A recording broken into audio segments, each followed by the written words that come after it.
Hi everyone, welcome to part one of my top of the line headphone shootout. So I've been meaning to do this for some time, and some of you who've followed my channel will know this because I've dropped hints or I've written captions talking about how I'm going to do this. So in part one, I have 4 headphones that I consider bassy. And in part two, which is going to be forthcoming, I have 4 headphones which I consider airy. So these are headphones that have great treble and in a lot of cases great mid-range. These 4 headphones definitely have great bass and in many cases great mid-range and treble as well. So that's just how I've divided up this sort of 2-part shootout. So in part one, I'll be talking about the Focal Stellia. I'll be talking about its bigger brother, so to speak, the Focal Utopia.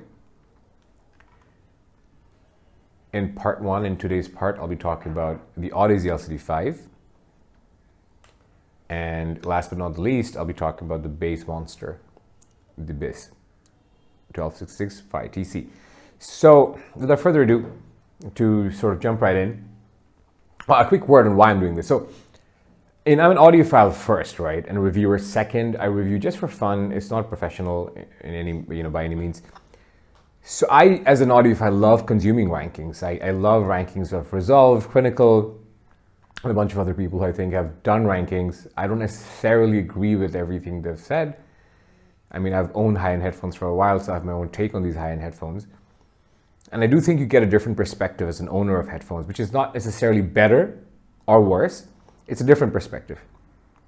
But yeah, so that said, I did want to make content that talks about my ranking of all these 8 headphones that I have with me currently. So in part 2, the other 4 that I'll be comparing, which is the part with the airy headphones, I will be pitting the Stax SR009S, which you see over there, the Headphone Susvara, the Stax SR007 MK1, and last but not the least, the Sennheiser HD800S, which I think is still relevant in 2022. And I'll do a reference to the RAL requisite SR1A in that video as well in part 2. But now jump into part 1. And first, I'll compare all these 4 headphones in terms of their build quality, their aesthetics, their comfort, tonal performance, technical performance, timbre, and just share my thoughts on what I drive them with and what I think drives them to their maximum potential and who they might be for. And by the end of this, 2 headphones will survive, so to speak, and move on to the final round. So there'll be a part 3. So 2 headphones from this part of bassy headphones and 2 headphones from the next part where I pit airy headphones will advance to the final round where I have 4 and I'll sort of pick my favorite headphone on the planet. So I hope this is fun for you. So comfort-wise, to start with comfort, I think the Stellia is as comfortable as a closed bag can get. It is a bit clampy, which you expect from a closed bag, especially if you have a wide head like me, it can be a problem. But it wasn't for me, unless I was wearing glasses. But it is worth auditioning first if you wear glasses.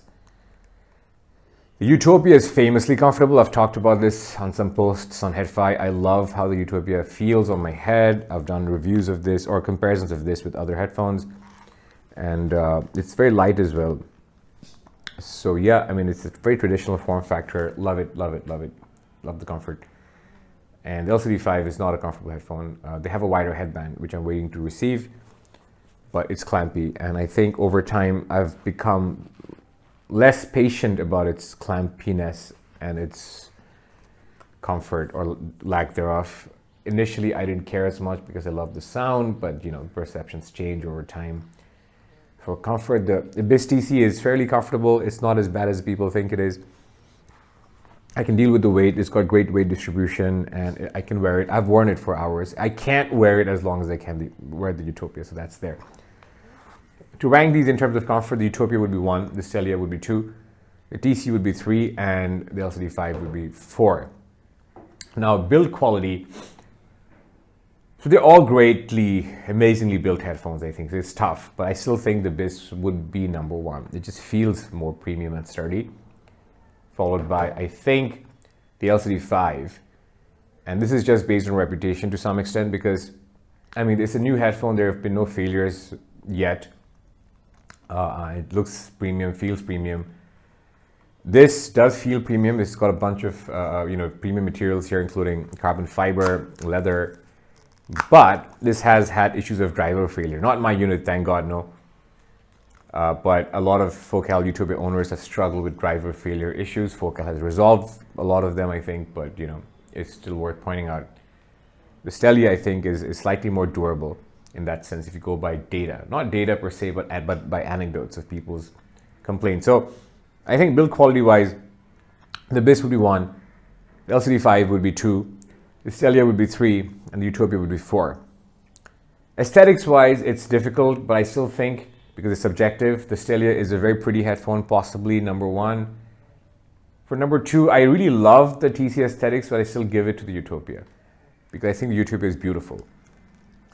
It's a very, you know, it's been around, so a lot of you know what it looks like. And I love this all black aesthetic. It looks very smart and very cool. And finally, my number 3 would be the BIS TC. It's a very nice looking headphone. I mean, of course, like a lot of people will call me out for calling it nice looking and say that it looks horrendous, but it doesn't to me. It looks very, very interesting and eye-catching. Like there's an element of art about, I think it's aesthetics that I think I really like. It's not, you know, it goes with this sort of heavy metal, you know, sort of performance that this, you know, is able to do with heavy metal genres. It's got this very rough and tough, this sturdy, this sort of masculine sort of aesthetic, which I think has a place and I think is interesting. And despite its resemblance to medieval torture devices, I think, or maybe just for that, and just the sort of audacity of design that I think Abyss has, you know, displayed with this headphone, I think deserves kudos. So yeah, I mean, this I think is, you know, very similar to a lot of other Audeze headphones. So this is number 4 in terms of aesthetics. So 1 would be the Stellia, 2 would be the Utopia, 3 would be the Abyss, sorry, and the 4 would be the Audeze LCD5 in terms of aesthetics. Now to talk about the stuff that I think you're here for, which is sound, starting with tonal performance. So tonally, all these headphones are pretty interesting, and you know, they're different in some ways. But I mean, if you like the harmonious tuning, if you like which goes for, you know, neutral to reference tuning these days, and perhaps rightly so, because I mean, it's hard to sort of say this is an objective criteria, but the harmony tuning does sound nice to me. If you disagree, I respect that, but I think, you know, I had to mention that. So these two, to my mind, are the best tuned headphones among these 4 basic headphones. These 2 headphones do almost everything well. There are differences, of course, and I've done a review and a shootout of these 2 headphones. I just very briefly talk about it. So this is more mid-bass, more lower mid warmth, and more sort of air and treble energy. This has shoutier upper mids, which needs EQ, I think. This has a darker treble.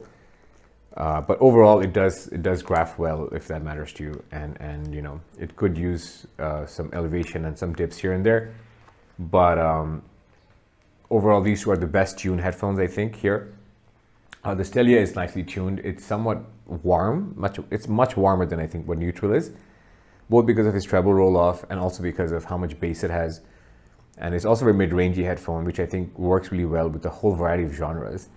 It's a very nice headphone, but it's slightly relaxed, I think. It's reminiscent of Susvara in that regard, and I've talked about this in the Stellia review. The BIS has a very interesting tonality, and I like the tonality. It's U-shaped or V-shaped. It works really well with classic rock and heavy metal. It works well with EDM, but I find that certain EDM artists need a strong mid-range performance. So BIS is not going to give you that, because the mid-range is slightly recessed with the BIS. It's not very recessed, so I do think a tube amp can bring it out a bit. A DAC like a Hollow Audio May does great synergy, has great synergy with the Abyss. A Dave, I think, doesn't synergize as well with an Abyss. I have the Core Dave and the Hollow May, and they'll be getting a review soon. So tonality-wise, this can be divisive. However, I feel like I've seen very few people who have bought. I've seen people who have bought an Abyss and preferred a Susvara, or sold it off. But I've seen very few people who have owned an Abyss for a long enough time and then sold it, because you don't see an Abyss, this TC, come up in the secondary market as often. And when it does, you will see that it holds value incredibly well. So that there's something happening here. And I like its tonality. It is not harmon tuned, but this is an example of how you don't need harmon tuning to sort of, you know, have a very impressive tuning. It's not as safe as Harman. It's not as an all-rounder at tuning as Harman's. It doesn't work as well with like vocal-centric genres, which can sound a bit dry and boring, honestly. Which is saying a lot, because this headphone is not known for being boring. This headphone is known for being exciting, and it is a super exciting tonality. But with strings and vocals, it sounds boring. It's not able to extract life out of these instruments and these sort of parts of a music, of a track, which I think other headphones can. So if you like vocals, for example, what is the best headphone here?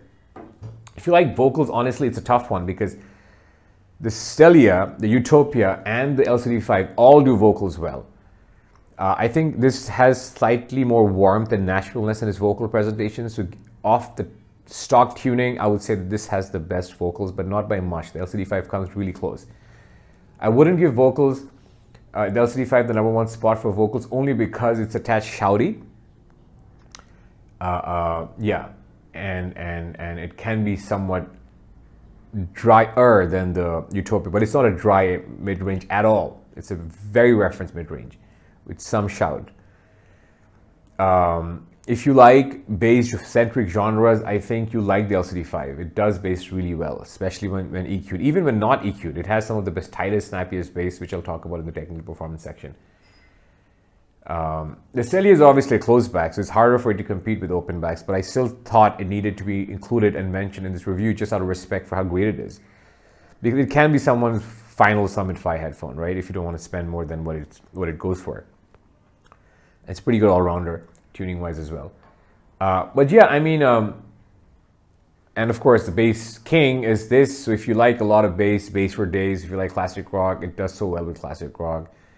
It needs a hollow may, like I keep saying, to tame its sort of, not just its overall excitement, but also give it some naturalness, warmth, and analogish character. It's just amazing with the hollow may. So tuning-wise, guys, stock tuning, I think I'll give it to the Utopia. This might be controversial because some people perceive the Utopia to be hotter on the top, in the treble frequencies. I don't. I think it's quite reference. Some people think it lacks sub bass. I do think it does. It doesn't graph as like it sounds like. So the sub bass is more prominent than it sounds. The mid bass hits way harder than it shows on the graph, right? But yeah, I think the stock tuning of the Utopia is the best on this table, followed very closely by the LCD5. So this is #2 for tuning. I think the Stellia is #3 for tuning on this table. Some people are going to wonder, how the hell am I such an Abyss fan and I give it #4 for tuning and I give the Stellia a 3. But I'm trying to be as objective as I can. And by objective, I don't mean measurement, certainly. I'm trying to be objective in terms of, my references of, what tuning should sound like for the greater audiophile community, right? So yeah, I mean, so this would be my #4. In terms of tuning. However, when we talk about technical performance, the situation changes significantly. When you talk about technical performance, I think the Abyss AB12665 TC is by far the best headphone I have here, and by a distance. The closest that comes to the TC is the LCD5. However, the LCD5 is bested by the TC on way too many fronts. So on what fronts, you might ask? The Abyss has a soundstage that's far wider, far deeper, more space between images. The width is just mind-blowing compared to the LCD5. It stages outside of the head, and it sounds premium because of all those reasons. You feel like you're getting your money's worth with the TC. Imaging, like I said, is extraordinary. The speed is phenomenal. This is a very fast headphone too, and they're probably pretty close for speed, but the dynamics on TC is greater than the dynamics on the LCD5, and this is a pretty dynamic headphone. I love the dynamics on this. Detail retrieval-wise, this edges the Audeze again. So overall, all these things add up, especially because of the great difference in staging and imaging, and it's space rather than imaging, space around images. So I think this is a runaway winner for technical performance, followed by the LCD5s. My #3 for technical performance would be the Focal Utopia, which is a pretty good performer for technical performance. It's not as technical as the LCD5, which I've talked about in a review prior to this, or in a comparison video. This is faster, crisper, clearer, tighter, and wider. This has deeper soundstage, and this is more slam, which I think a lot of people love, and I do too. So by no means is this a pushover. I think it gets pretty close to the LCD5, but I think this is a number 3. And the Stellia is a number 4 because it's less detailed than the Utopia. It's not as fast as the Utopia. Its stage is wide enough, but then it doesn't have the openness. Its imaging is great. There's stage depth as well, but not as deep as Utopia. And it slams, but not, I think, as hard or as accurately, as tightly as the Utopia does. So that's it, guys. Of course, timbre is left. So I do want to talk about timbre, but none of these headphones are masters of timbre, I think. They all do timbre fairly well. I mean, people, I think, on Headphone and on various threads give Utopia some hate because of metallic timbre. I might have been a part of those discussions in the past, but over time, I don't find this as metallic sounding as I might have in the past. And I might have gotten used to, different timbral signatures, different timbral flavors. But I don't have a problem with this timbre. I think it's a very natural sounding headphone. So yeah, I mean, there's nothing to write home about. Like the LCD5 sounds like a planar. The Stellia sounds pretty natural, but it sounds like a dynamic driver. The Utopia sounds like a dynamic driver. This sounds like a planar and has some metallicness in the timbre, but I don't mind it. The timbre here works really well with heavy metal and rock. It sounds very accurate. Like lead guitars sound great here. Lead guitars also sound great on the Utopia. So there are advantages to having a slightly metallic timbre, I think, because then a lot of modern genres of music sound more accurate. But yeah, I mean, like I said, it's hard to give points for timbre because I think they're all pretty close. If I had to pick one headphone that I think is timbrally the most accurate, honestly, I might give it a tie between the Utopia, the LCD5, and the Stellia. And push came to shove, if I had to pick one headphone, only one headphone for timbre, I would probably pick the LCD5. So now, how do all these headphones finally rank, in my opinion? In my humble opinion, considering everything and the differences in, degree of differences that these have with respect to different traits, this, I think, is the best headphone I have on the table. And it's not a difficult choice. I think this is a much better headphone than I think I have anything here. The LCD5 would give it a run for its money. It does give it a run for its money, and the LCD5 would come really close, in my opinion, if the LCD5 had better comfort, like way better comfort, and if it had way better stage and space between images, which is not easy to do. So despite the LCD5's technical prowess and how great a headphone this is, I want to say this is the best headphone I have on the table, followed by the LCD5s. These two will make it to the next round of discussions that I have coming up, or the third round, the final round of shootouts that I have coming up. But I just want to sort of talk a bit about the Stellia, because although it's a closed back and comes at a much cheaper price point, the Stellia is a uniquely cohesive headphone, right? It does everything well. It has great technical performance, great tonality, decent timbre. It's easy to drive. It's portable. It's a closed back. It's nice looking. So I do think it merits inclusion. So I just wanted to end with that. In terms of what I drive these things with, I'll talk about what I drive things with in most of my videos, I think, that are coming up. But this can be driven off everything.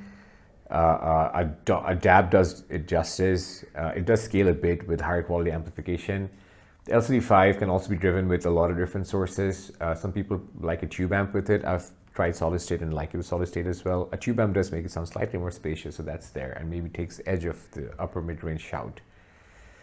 You do want to EQ this, guys, and it sounds much better when EQ'd. I'm not a big EQ person, but I think it's worth mentioning. The Utopia is an amazing headphone, very cohesive like the Stellia, and I still think it's very relevant in 2022. In fact, I love this headphone. I have a soft spot for this. I think it's a very close to perfect headphone. But yeah, I mean, if you were thinking with your head, then of course LCD5 does things Utopia can't. Utopia can be driven off everything. A warm source does it justice.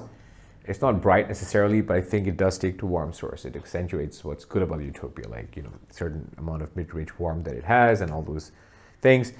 This I love with the Hollow May, which gives it naturalness and tonal richness, and a solid state speaker amp. I've tried the Accuphase E380 with it, the Boss Labs. They all work really well. The Accuphase is slightly more neutral than the past, while having a sweetness of voicing. So I like the Accuphase a lot with this. I do want to try it with the Kevin Gilmore DIY CFA3, which is heavily recommended for this. and I'll report back when I do. But I love it. I love this with, you know, a May and a solid state, but a lot of people like it with tubes. I've tried this with tubes, but I like my own chain, the May and a solid state speaker amp, but a lot of people like this with the Woo audio amp and swear by it, and I'm sure that is great synergy as well. So that's it, guys. I hope this was useful. So in my next round, I'll be talking about the Susvara, the SR009S, the Sennheiser HD800S, and the Stax SR007 MK1s. And then finally, I'll take 2 of those headphones from those 4, and I'll take the LCD5 and the Abyss and do a final shootout of the top 4 headphones in the market, according to me. Thank you for watching, and I hope to see you in my next one. Bye.